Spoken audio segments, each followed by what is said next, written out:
Welcome to 20 Fingers 2 Brains. This is part 12 of online shopping cart project. In part 12, we are going to discuss the coding for adding products to the shopping cart. So let's open this website.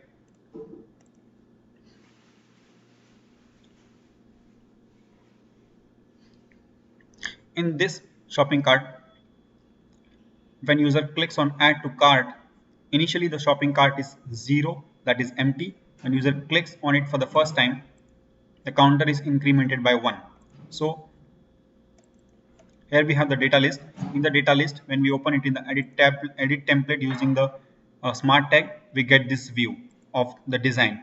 We have a button. That button is carrying the command argument, the product ID which we have bind to it when we got all the products from the database and binded it to the data list. So the command argument will be helpful to track which product the user is trying to add to the cart. When user clicks on add to cart, we have event btn add to cart.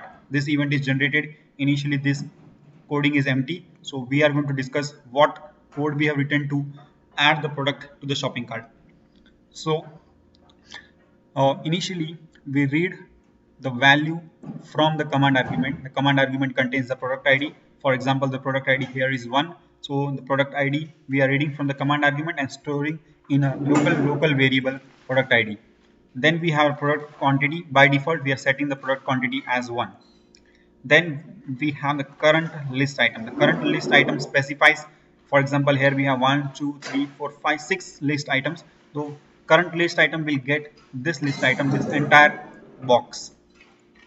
So this entire box we are getting from the naming container, and we are assigning it to current list item. Inside the current list item, we are finding the available stock label. So that label we are also assigning to the label. Then we are having a if and else condition. In the if condition, we are checking whether the session my cart is not equal to null, but initially the value is 0, so it is null, so it will go in the else condition. In the else condition, we are having writing a inline query. The inline query specifies like select star from products where product ID equal to the product ID which we have got in the first line of this method. So this will get all the information regarding that one product. So to get the information, we have written a get data query, and that get data query is over here. This method will actually fire an inline query, will execute the query into the database. This is actually a database connectivity concept, and this concept we have already discussed in the data access. In data access, it's a generalized method. It's used by all the it can be used from anywhere in the project, but this get data can only be used in default.aspx. So this method will get the data from the database by opening the connection and then closing the connection. It will return the data table. That data table will store the data in DT products. So we assume that the DT product is having all the information regarding that particular product. Then to store the information, like where will we store the information, like what all products the user has added to the cart. So for that we need a data table. We are creating the data table using this method. So the data table dt equal to new data table, this will assign the memory to the data table.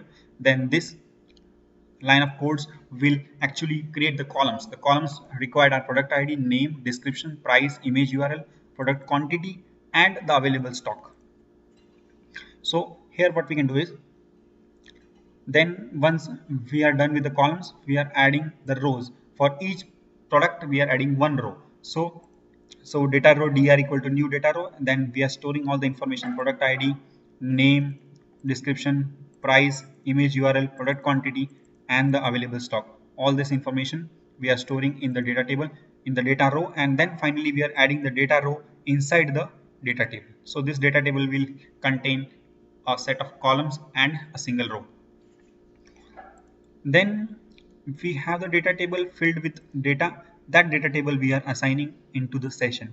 The session will be active as long as the browser is open, and this data table is having certain rows, like the count of the row initially is 0, and when we add it in the else condition, it will go and add 1 as the counter. So currently the counter is set to 1. Okay, so this else part is done. Then at the end we have a highlight cart products. This highlight cart products will turn the shopping cart green. This highlight shop cart products we will discuss afterwards. Okay, when user clicks on the second product, what happens is when user clicks on the second product, the counter is incremented by 1. So now there are 2 products in the shopping cart. When user clicks on the second product, we get the product ID, product quantity, current list item, and from the current list item we get the available stock. Now when user clicks on the for the second time, the session is not null. We already have we already added one product before adding this product. So what we have over here is this is not null, so it will go inside this if part, and here we get from the session we convert the session into data table and get all the products inside this data table. Now what we do is we already have one product added and we are trying to add another product. So we check whether using this link query, we check whether that product is already added or not. If that product is already added, for example, we are checking, for example, for product ID 1. The product ID 1 was already added, and now when user clicks again, so the code reaches till here, and we check if the product is already available. In the var variable we check the count. If the count is 0, that means the product is not added. The user is adding the product for the first time, so it will go inside this. If it is already added, then it will not do anything, it will not increase the counter. Okay, so here the user is adding the product again. So what we do, we again get all the details related to that product, and all the information related to the another product is added in DT products like we did it in else part. But this time we are not creating a column because columns are already created in the else part. We are only adding the data in the data table using a new data row, and again we are doing the same thing. We are adding, this is the DT,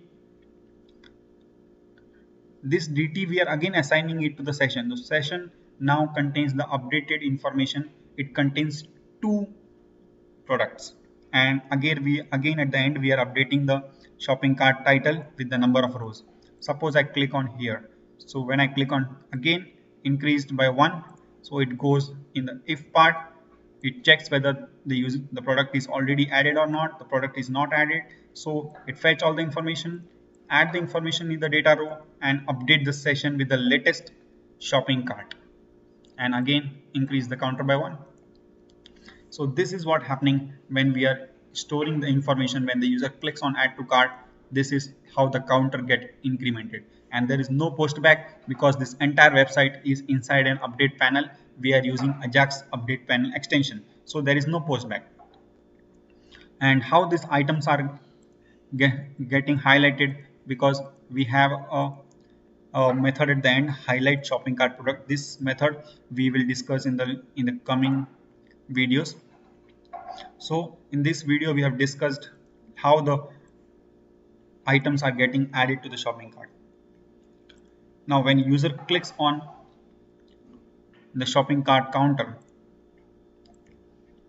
it sees all the products which he has added to the shopping cart. So what happens when user clicks here, this is actually a link button, and if you see in the detail, in the design mode we have the BTN shopping heart. When we click on it, we have a method behind this. So from in this, on this button click, on this link button click, we are calling a method get my cart, and we are changing the title of the category name and product.